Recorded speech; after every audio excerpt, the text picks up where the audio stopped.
Hello everybody, my name is Anthem. Welcome to a brand new Let's Play series in Hearthfire 4, The New Order. So, this is actually, purely YouTube content. This is not on Twitch. I know, it's incredible. Mostly because recording The New Order on Twitch and having to stream for 2 or 3 hours of just reading, it's a pain. So, we're going to be playing as Scotland today, mostly so I can actually hopefully read the names properly and not screw them up too badly. I did not turn off the color button mod, which is my mistake. I know there's a new update in the New Order where they added a Brazilian tree, so probably after this we might give that a try, but we'll see how it goes. But here we are in beautiful Scotland. Scotland! During Britain's darkest hour, a light that had lasted for 300 years was finally extinguished.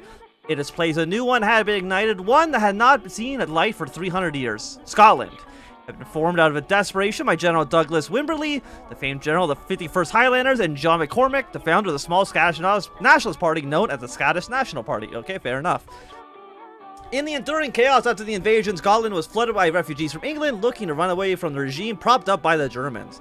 The Scottish people and the SNP as a whole are distrustful, seeing them as oppressors who had controlled them for 300 years, many worrying that some of these refugees could be agents sent by the collaborators. As time has shown, these fears have yet to come. I'm going to scroll down, because the mouse wheel doesn't actually scroll down on this. In 1962, the Scottish Republic, led by its founder and president, John McCormick, known affectionately as the King, being compared to the Scottish kings of old. His protege, Robert McGinty, has served as Prime Minister, as well as serving as a member of the SNP. However, not as all is well. In one of the last bastions of democracy on the British Isles, McCormick is growing sicker and sicker every day. With his health declining, his death after leading the country for 19 years could lead drastic results. As Parliament discusses bills and other proposals, many of the Scottish people worry that their country could be a paralyzed state after his death. However, some opponents have used McCormick's nickname against him, comparing him to dictators of Europe due to his uninterrupted rule. Just keep scrolling. While it may seem like a one-party state due to the dominance of the SNP for the past 19 years, there have been two other primary parties that have a bidding for their time, campaigning to gather representatives in the Scottish Parliament. At the forefront of the two is the Independent Labour Party. In the chaos and uncertainty of the fall of England, the Labour Party has faced fractures and a slow demise. Many of its members have been arrested and detained by the Gestapo, as many have fled to Scotland. The Scottish branch of the Labour Party need reform to stay afloat in the new country. In this, the Independent Labour Party was formed. However, it has been on decline due to the stunning popularity of the SNP. It looked as if it would be dissolved until William Wolfe, a former member of the SNP, had joined and reformed them into the force they are today. The smaller of the three, the Unionist Party, led by Priscilla Buchan, is seen as more of the rump party than an actual competitor to the juggernaut that is the SNP, and growing popularity of the ILP. However, Buchan and her party are hopeful for the future. Buchan herself, the former member of the Conservative Party before arriving to Scotland, after much consideration and funding arrived from mysterious benefactor, the Unionist Party was formed. While seen as a laughingstock by both the SNP and the ILP, the UP is a party full of committed members who have been known for being quite large in attendance at the polling stations, with membership slowly growing. Other elements of the party are at play, however, and these may leave lasting effects on Scotland forever. One of the largest figurehead in Scotland is the de facto leader of the Scottish Armed Forces, Marshal Douglas Wimberley. Loved by his soldiers and local students of many colleges and universities of Scotland, he has been known for bringing back dedication and pride into many subjects he likes, being one of the other founders of the current republic. He has quite the public image. To his more closest friends and advisors, they know Wimberley can be a paranoid man. While all may seem well to the citizens of Scotland, the armed forces are in constant threat of alert. With the collaborators on the border, the threat of attack is constant. This ideal has been drilled into the armed forces and something that the generals and admirals live by. Wimberley is a smart man, and he'll put it on the line to protect Scottish independence and freedom as he sees it. Okay, features. Decide the future of Scotland as the last free democracy in Europe. Balance the Scottish armed forces with a paranoid mechanic. And reunite the British Isles and save England from the collaborators. And then, other stuff that doesn't really matter. Okay, in defense, destiny lies ahead. So, we will start off with our national focus, alone on the Isles. We're currently led by Robert McGinty. We have light in the north, 10% stability, just for being... Oh, I'm sorry, let me just fix my mouse there. For being the last democracy, itchy trigger. The situation where despite all the control, Scotland could go down a dark path. 50% defense core territory, though, is not bad. We also got the Deer Scopa deal, dockyard output, who cares, and the English minority, which is a really heavy penalty for us right now. So we are currently a liberal democracy, the Independent Labour Party is social democracy, and the Unionists are the conservatives. We have a small army here. We'll put them, of course, directly on the front line. Led by Eric Miles, and under the command, I'm assuming, of McGintry? Yeah, or Wimberley, I should say. So let's see, what do we got in decisions? We got the Armed Forces Paranoia. Current Paranoia is at 5, and the Armed Forces is currently disgruntled. English minority. As Great Britain tried to hold off the might of the Weimar, uncountable masses fled northward, out of range of German bombers and tanks. Though many thought this was temporary and expected a return to their homes, they could not have foreseen the impending defeat of the British Army and the creation of the Republic of Scotland, separating families and leaving many English on the wrong, or right, depending on who you ask, side of the border. While some have returned to the ensuing years following the slight stabilization of political situation of England, most still remain. Their existence presents a social and political conundrum to the Scottish government, as English dominate the poor and lower classes. Moreover, in every passing year, scoundrels, fugitives, and rebels on the run, and more cross over the borders in an attempt to reach the closest place on Earth where human dignity and freedom is respected. Many English are not supporters of the independent Scotland, with most hoping to return to the United Kingdom. This lack of loyalty to our nation could cause certain ramifications. If the situation were to change in England, and our English situation were to change, for better or for worse. We've got 28% English poverty. Poverty's going up. 35% of the population is English. No more English people actually arriving. 24% approval of the government, and the English minority is getting more and more upset as time goes on. Military tech, land tech, we'll go for engineering. Where are we here? Well, it's 1962, so we'll go for research speed. Probably some sort of industry. Our industry does kind of suck. Let's go for military construction. Because unlike many of the other countries we can see in the New Order, Scotland is one of them that can actually see warfare. Just because England could theoretically invade at some point in the future. Rifle, sport equipment, we need some land mattress. I mean, that seems fine. So we'll go for basic infantry rifles. Does it say what we're missing? It might, okay, let's go to speed 5. Let's see if it tells me. No, it doesn't actually say. Okay, so you want basic artillery, and we'll get the support equipment as well.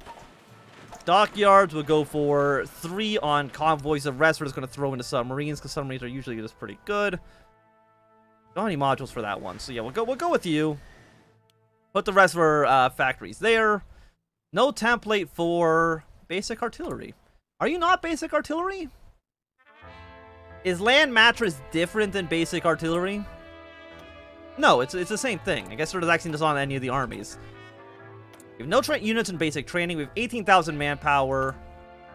We have a few, we got a little bit of infantry equipment, but not really too much. You are actually garbage. You are an 8 combat with unit. And you are a 12 combat with unit. Do we also have my Army Navy experience? It says I do. Oh, it's at the very top. Okay. Get that going. Follow that up with at least putting, I mean, how many do we have this? We have 2 of you. And you're a special template. We can't edit that one at all. Okay. Let's throw in the support artillery, because we do have the artillery for that. And we might as well try to make you a 20 combat with for now. We won't have enough infantry equipment, but we'll have enough artillery. We need more anti-tank stuff as well, actually. We'll save that. We'll start producing anti-tank equipment, even though I don't know how much we'll actually really be able to produce. And our manpower sucks, but, you know, what can you do about that? We'll start some invasion plans of England, where we know that potentially England will have a civil war. I think that's almost guaranteed that the civil war happens. I don't know if you can avoid it. Hopefully they don't. Between the collaborationist and the Her Majesty's Most Royal Regiment, I think something like that. It's like HMMLR, I believe. We really need to deal with this English minority problem, though. What are we? We're a multi-party democracy. We've got trade unions. We've outlawed slavery, so that's good. I'm glad that we've at least gotten that accomplished. Again, manpower is quite low, but our units are going to be at least a little bit better than they were. Okay, so Germany's launched their spacecraft. It's fine. It doesn't really matter, I think, too much. Yeah, but right now, it's very, got a very simple tree that should, I believe, branch out the more we go on. The Scotland's got, I mean, they don't have a huge focus tree, but I know they have more than more than some. Scotland forever! Since its very birth, Scotland has fought for its freedom against the Romans, against the Vikings, against frivolous Albion. With the Acts of Union in 1707, Scotland lost her cherished freedom, becoming merely a part of England's United Kingdom. Many voices through the centuries would call for the solemn Treaty of Alba to be restored, and in 1943, St. Andrew's Cross would fly alone over Edinburgh once again. But it would not be put there by the struggle of Scotsmen, but through the desperate chaos of the United Kingdom's destruction by German hands. In a decade since, Scotland has done her best to maintain her freedom in a world dominated by tyrants. President John McCormack and Prime Minister McIntyre, the assistance of the revived Scottish Army under the nominally loyal Douglas Wimberley, has ruled the nation since he led the declaration of its independence nearly 20 years ago. At the helm of the Scottish National Party, he has done much to renew the speed and prosperity of the people of Scotland, carefully balancing the principles of an independent nation with the necessity of cooperation with the Germans. Whatever trouble is brewing, McCormack grows old and tired, and many speculate that the great statesman may finally be preparing for his departure. In addition, the growing English dysphoria would continue to flee our strangled neighbor in the south, and we're increasingly restless and causing problems on both the streets and the halls of power. The SNP have held Scottish nation together more admirably. With the balance of power in the Isles and in Europe continuing to shift, the future of Scotland seems impossible to predict. Which, you know, is very, very cool. Is there anything we can actually do about you right now? Okay, Goran's been named the successor of Germany. I don't think that really matters too much. Germany will have the Civil War, I think, at the end of... Either the end of this year or the end of next year. I actually don't remember. The King's Speech. John McCormack looked out the window of Holyrood. Outside, he saw a quite large crowd awaiting a speech. As he had his papers in his hand, he looked for the president and his friends from McIntyre, but smiled at him and gave him a thumbs up. John thought it to himself, even though he was getting more sick, he would have quite a speech to the people of Scotland. He walked through the doors of thunderous clapping and cheers of people yelling and calling him the king. People of Scotland, today I come to you telling you of our power and prosperity. While England suffers under the yoke of the Reich, we in Scotland are a beacon in the north. Our people stand independent and proud, for our country is one of freedom and prosperity to all Scots and those who are willing to join us. While some of you may question our rule of the country, I assure you that we are the greatest chance for Scotland. Our democracy is one of representation and expression. We are the last democracy on these isles, and we shall stay that way. Our resolution and power are not to be understated by any challenger that even attempts to threaten us in these times. Our armed forces are proud and prepared for any attack on our soil. Our army is one of, if not the best armies on these isles. Our navy stands on guard to protect our interests in North Sea and beyond. People of Scotland, we will not be understated by our collaborators in the south. We are a strong people, one that shall not be trifled with. As he finally ended his speech, another 10 minutes later, he was met with even more applause and chances for people calling him the king. He smiled and waved to the crowd before exiting back into Holyrood.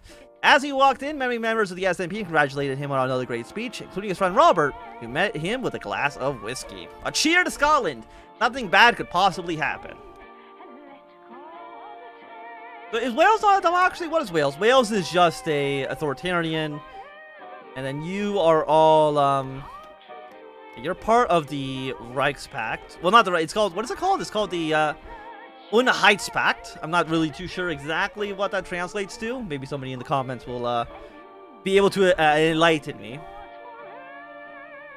What else do we got going on right now in the world? We got the war between the Mongolian People's Front and the Japanese puppet state.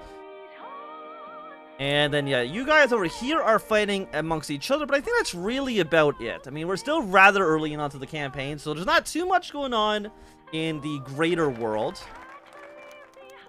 Live from Glasgow, Parker Williams had been sitting on the set of the SBC for the late afternoon broadcast.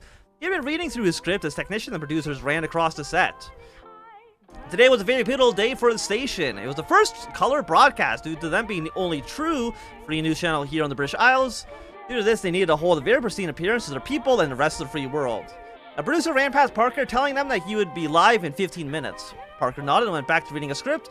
As he was surveying it, for what felt like the 18th time, he noticed it was being set up on the teleprompter. The SBC had recently acquired one that was relatively new. This one had been made had been made this year and was very high tech. This would be quite a landmark, thought Parker. While the collaborationers in the EBC, most of their broadcasts had been in black and white, often quite bland. The pirate radio stations that had been operated by more rebellious individuals had been bad kept secrets to the people of Britain, and had been seen by a true representation of England.